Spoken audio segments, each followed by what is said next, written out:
Welcome back.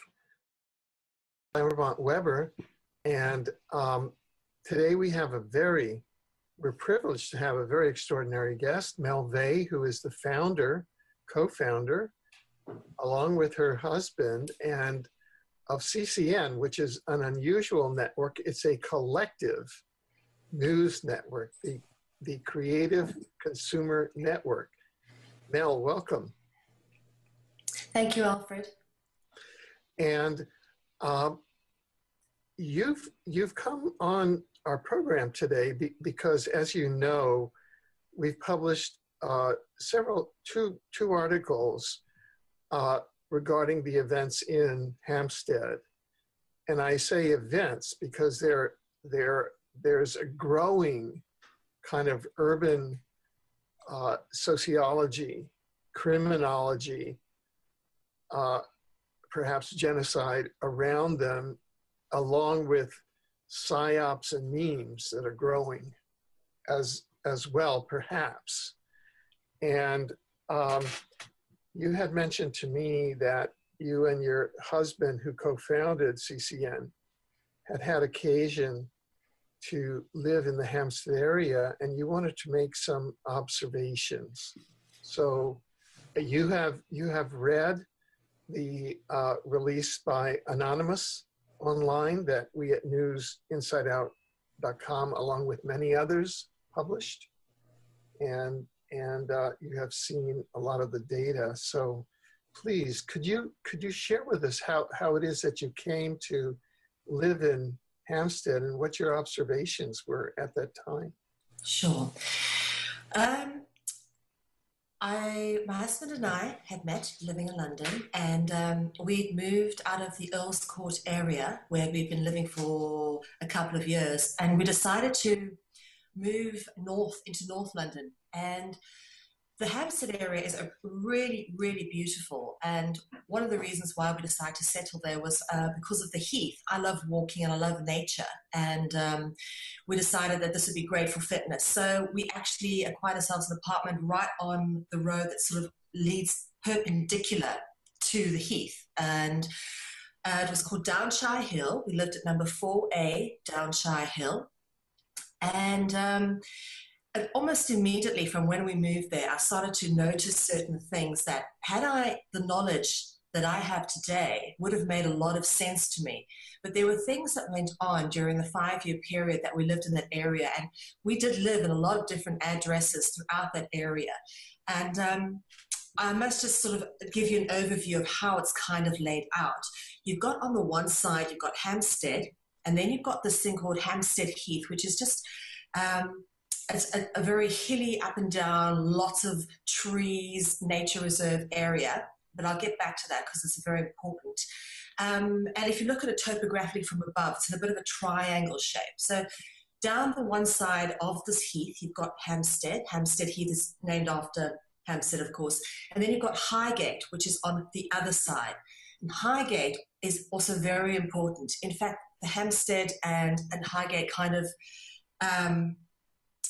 pretty much are one and surround this heath area.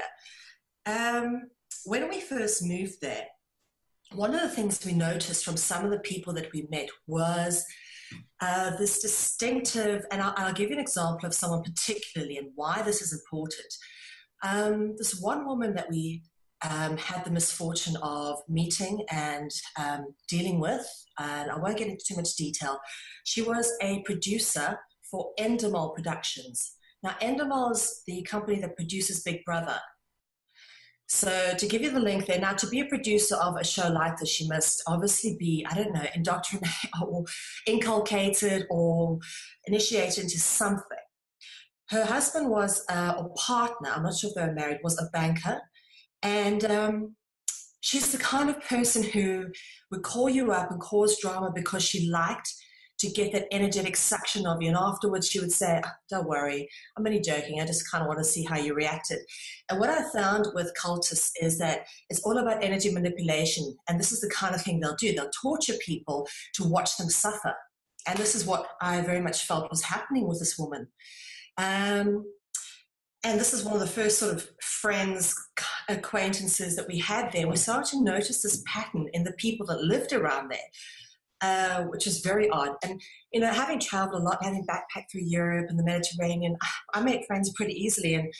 And all the time we lived there, we actually have no friends, people that we now know from that period of time, from that 5-year period of time, because we struggled to connect or bond. There seemed to be a very distinctive cliques within the Hampstead Highgate area, which also has a large proportion of Jewish people that live there. In fact, Golders Green is on the other side of Hampstead Heath. I said it's like a triangle. It's like three-sided. But Golders Green is the known Jewish area of Hampstead. And we used to go walking on this heath all the time for fitness, and we sometimes would come across some very secluded areas, very secluded, and the only way I can describe what we found there was kind of like stone circles, stones placed in circles, twigs placed like in huts, and looked like there had been something going on, some kind of rituals or ceremonies. There were stone altars as well, just like in the middle of these circles. And very, not knowing what I know now, back then, we're talking around from a period of between 2002 till about 2007. I knew even then that there was something. I used to say, this is which I used to joke with my husband and say, this is witchcraft and stuff is going on here, because just from what I'd seen in films, you know, I could pretty much gather this is something else, that we don't know what this really is all about. But what's interesting is on Hampstead Heath, you also have something called Kenwood House, and a number of very, what I'd call elitist type old style Victorian houses and mansions and castles surrounding this heath. Okay, George Michael has a home right on the edge of the heath.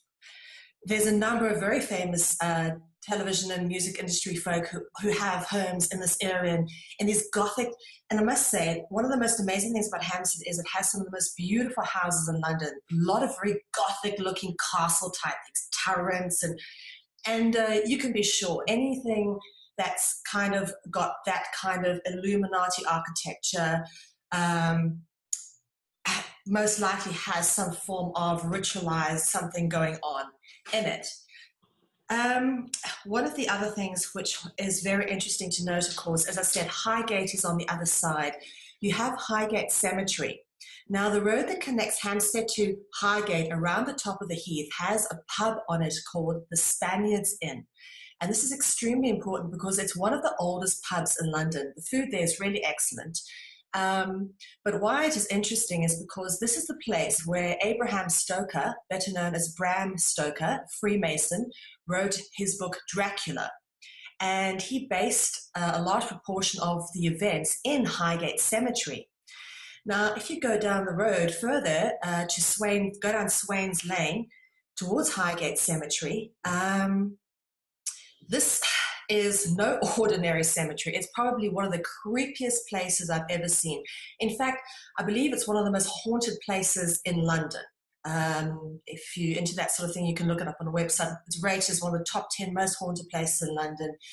I've heard all sorts of stories from eyewitnesses about strange creatures that frequent that place, everything from vampiric-looking creatures to grey creatures to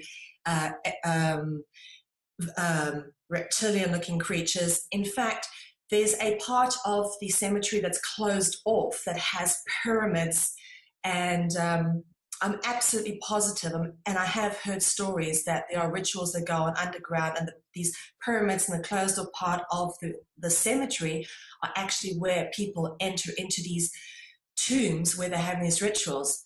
Now, my honest belief here is, Alfred, is yes, it's a terrible thing what's happened with the schools, and I don't think that it's made up. What I think is this is just what is happening, the same thing with Jimmy Savile, the same thing with all those people who have now been thrown to the public. This is just a distraction from the real darkness and evilness that's going on there, and the real kingpin of all of this. That school is not the only school where it's going on. Christchurch is not the only church where that's going on. There's a number of churches in the Hampstead area where I'm absolutely convinced that all this sort of stuff is going on. The Roslyn Hill Church, which has been renovated for years, and it stands right next to the Hampstead Welfare Hospital. I remember one day walking back from the tube station and walking past the church, and they've been renovating it for years. And suddenly they had all these white screens all the way around the church, and what looked like guys in forensic masks, they had covers on their face. And I thought, did they find toxic waste or something there? And then I spoke to one of the nurses at the hospital, and she said that they actually found bodies under the church that had, ritualistically been killed, children, all sorts. And, when they'd been renovating the church, they'd obviously uncovered this big pile of bodies. And there's a lot of strange deaths that happen in Hampstead.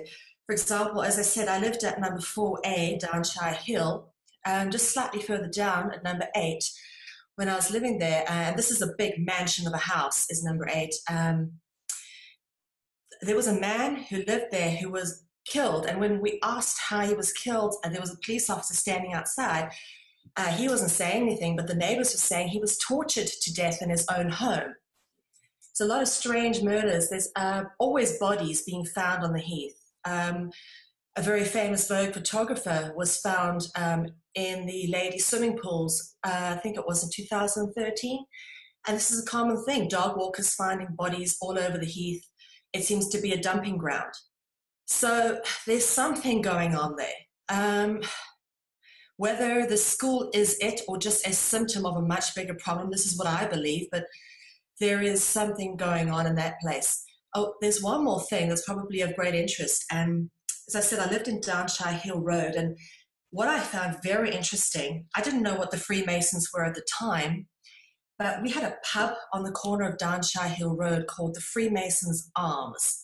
Now, this place actually had on what looked like the ground level, the top part of the pub, which is all beautiful old English pub, wooden, big fireplaces, really good food. And then there was a downstairs area where there was said to be a 200-year-old skittle alley, which we were never, ever able to access. But we had seen people going into the basement part, and I'm absolutely convinced that that was a Freemasons meeting house because it's called the Freemasons Arms. So there is a lot of very interesting stuff about this area. And I don't think that what's happened at the school is isolated by any measure of means. In fact, I think this coming out is just a symptom of a much bigger problem, and possibly, I know how it has come out. I know the woman who has done all of this expose. I think that the fact that she's still alive and she's able to talk about this is absolutely amazing. But I really don't think this is it. I think it's much deeper than what they're saying.